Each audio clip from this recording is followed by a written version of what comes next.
अस्सलाम वालेकुम, नमस्ते, की हालचाल, कैसे हैं आप सब। आई होप आप सभी ठीक होंगे।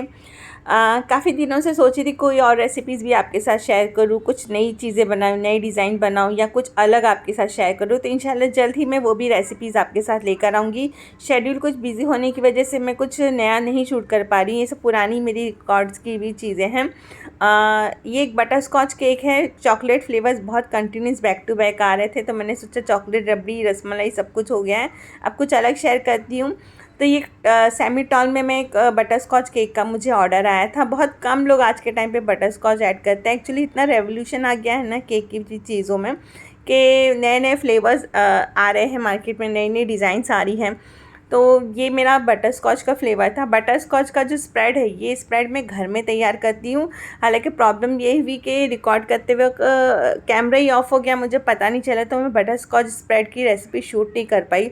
तो मैं नेक्स्ट टाइम कभी भी जब बटर स्कॉच का स्प्रेड बनाऊँगी तो उसका वीडियो ज़रूर अलग से शेयर करूँगी आपके साथ।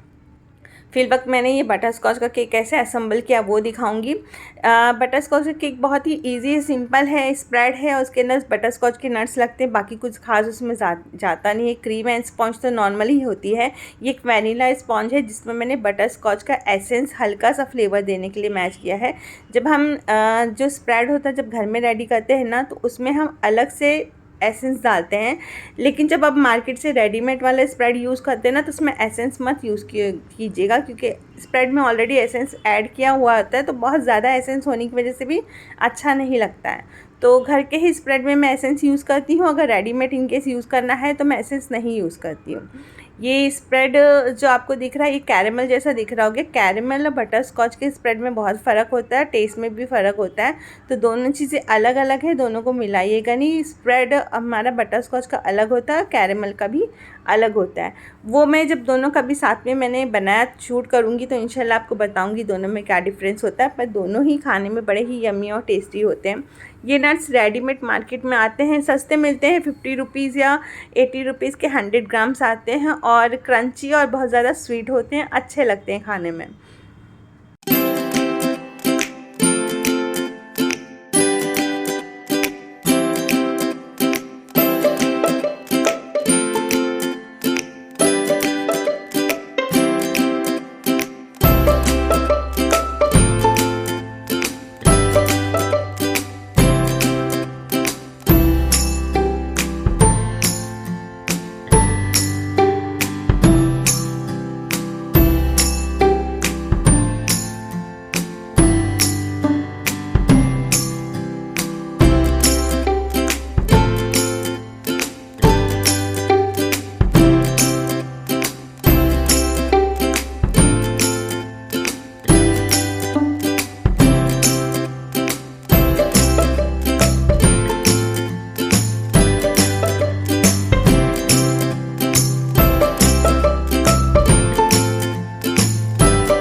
अच्छा, जब ये केक का मुझे ऑर्डर आया था, वो क्लाइंट तकरीबन 2 दिन तक रेगुलर मेरे से अपडेट लेती रही, ऐसे होना चाहिए वैसे होना चाहिए। उन्होंने केक की इमेज भी शेयर की थी, पर जब फाइनल ऑर्डर कंफर्मेशन का टाइम आया तो उन्होंने कहा मुझे ये केक हाफ़ केजी में चाहिए और पिक थी 2 केजी की। तो 2 केजी को पिक भेजकर आप जब हाफ़ केजी की डिमांड करते हैं तो उसमें बहुत मुश्किल हो जाता है डिज़ाइन और लुक को अचीव करना।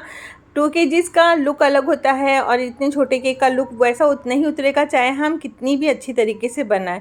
तो समझना चाहिए कि गूगल पे जितनी इमेजेस होती हैं वो रियलिटी में वैसी नहीं उतरती हैं, और वो जो वहाँ पे होती है काफ़ी टाइम में स्विस मोराइंग या स्विस क्रीम की, बटर क्रीम की पिक्चर्स होती हैं। तो बटर क्रीम में और फ्रेश क्रीम में बहुत फ़र्क होता है, दोनों में फ़र्क होता है बनाने में भी और हैंडल करने में भी।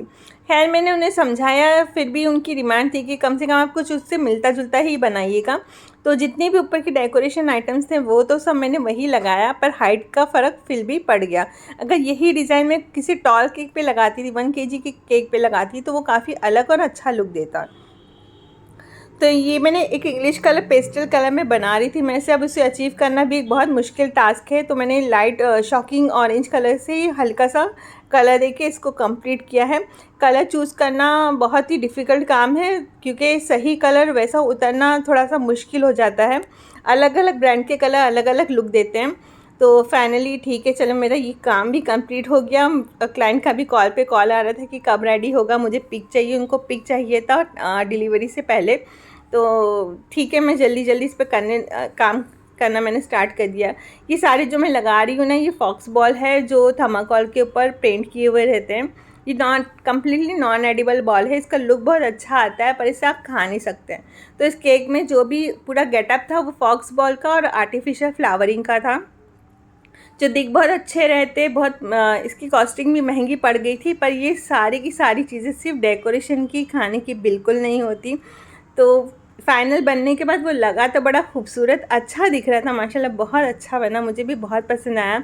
और ये गोल्डर की फ्लिक्स में इसे एहतियात से लगाते हुए सामने बहुत टाइम लग गया मुझे इसे भी एडजस्ट करते करते। सारी चीज़ें टाइम पे हो गई, वक्त पे हो गई, और केक का लुक भी बहुत प्यारा है। फाइनली बनने के बाद भी मुझे बहुत अच्छा दिख रहा था। पता नहीं वीडियो में आपको कैसा लग रहा हो, लेकिन रियलिटी में वो बहुत अच्छा बना था। यहाँ पे जितने भी मैंने फ्लावर्स यूज़ किए हैं सारे पियोनीज़ यूज़ किए हैं। पियोनीज़ बहुत ब्यूटीफुल लगते हैं और ये मेरा फेवरेट कलर है, pink end of white colour बहुत अच्छा बनता है, बहुत खूबसूरत लगता है। और ये जो ग्रासेस लगी हुई है एक्चुअली नेचुरल ग्रासेस जो हमारे गेहूं के खेत में जो साइड्स में आती है ना ग्रासेस, ये वो है। और ये सब सारी चीज़ें केक पे यूज़ हो गई, खाने में तो नहीं आएंगी पर दिखने में काफ़ी अच्छी लग रही थी। अगर आपको मेरी वीडियो पसंद आई हो, आप अगर इससे कुछ सीखते हैं, आपको कुछ सीखने का मिलता है और आपको ये देख के मज़ा आता है, तो प्लीज़ मेरे चैनल को लाइक शेयर एंड सब्सक्राइब कीजिए और अपने फ्रेंड्स एंड फैमिली में भी शेयर कीजिए। कोई भी बेकिंग सीखना चाहता है या उससे रिलेटेड कोई नॉलेज चाहता है तो मेरी वीडियो को देख के मुझे फॉलो कर सकता है, मुझे सब्सक्राइब कर सकता है, लाइक कर सकता है। तो प्लीज़ मेरा साथ दीजिए और मेरे चैनल को आगे ग्रो कीजिए। आपने इतना पसंद किया है, आगे भी प्लीज़ मेरा साथ दीजिएगा। Thank you so much. अल्लाह हाफिज़।